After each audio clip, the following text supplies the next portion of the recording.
આગળ વાત કરીએ વધુ એક મહત્વના સમાચાર જૂનાગઢ તરફથી જૂનાગઢના માંગરોળ બંદરે મરીન ટાસ્ક ફોર્સનું પેટ્રોલિંગ માંગરોળના દરિયાકાંઠે મરીન કમાન્ડો તૈનાત કરવામાં આવ્યા છે ફિશિંગ પોઈન્ટ અને લેન્ડિંગ પોઈન્ટ પર સઘન સુરક્ષા વધારી દેવામાં આવી છે જે રીતે ટીવી સ્ક્રીન પર આપ દ્રશ્યોમાં જોઈ રહ્યા છો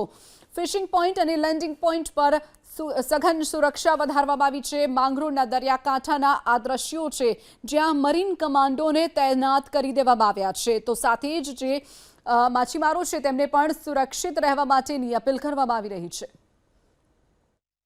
રાઉન્ડ ધ ક્લોક કરી રહી છે અને આવનાર તમામ ફિશિંગ બોટને અમે ખૂબ જ ઝીણવટભરી રીતે ચેક કરીએ છીએ તેમજ જેટલા પણ ફિશિંગ પોઈન્ટ છે લેન્ડિંગ પોઈન્ટ છે જ્યાં ભવિષ્યમાં કંઈ પણ લેન્ડિંગ થયેલું હોય એ જગ્યાએ પણ અમારા commando marine commando round the clock કામગીરી કરે છે તે સિવાય અમે તમામ એજન્સી એસઓજી આઈબી કોસ્ટગાર્ડ સાથે સતત સંકલનમાં છીએ અને અમારા અધિકારી ઉપરી અધિકારી અમને જે સૂચના આપે છે એ પ્રમાણે અમે ખંત ઉત્સાહથી અમારી કામગીરી કરીએ છીએ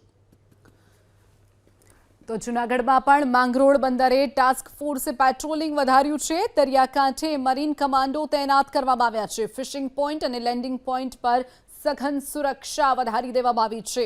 કમાન્ડો દ્વારા રાઉન્ડ ધ ક્લોક પેટ્રોલિંગ કરવામાં આવી રહ્યું છે બીજી તરફ વાત કરીએ માછીમારોને દરિયામાં બહુ ઊંડે સુધી માછીમારી કરવા જવાની મનાઈ ફરમાવવામાં આવી છે સાથે જ રાતના સમયે જ્યારે તેઓ માછીમારી કરતા હોય તો બોટમાં લાઇટ બંધ રાખવા માટેની પણ સલાહ આપવામાં આવી છે માંગરોળના દરિયાકાંઠે પેટ્રોલિંગ વધારવામાં આવ્યું છે જે માંગરોળનો દરિયાકાંઠો છે ત્યાં ફિશિંગ પોઈન્ટ અને લેન્ડિંગ પોઈન્ટ પર સઘન સુરક્ષા કરવામાં આવી છે મરીન કમાન્ડો તૈનાત કરાયા છે રાઉન્ડ ધ ક્લોક સતત પેટ્રોલિંગ કરવામાં આવી રહ્યું છે માછીમારોને પણ ઊંડા દરિયે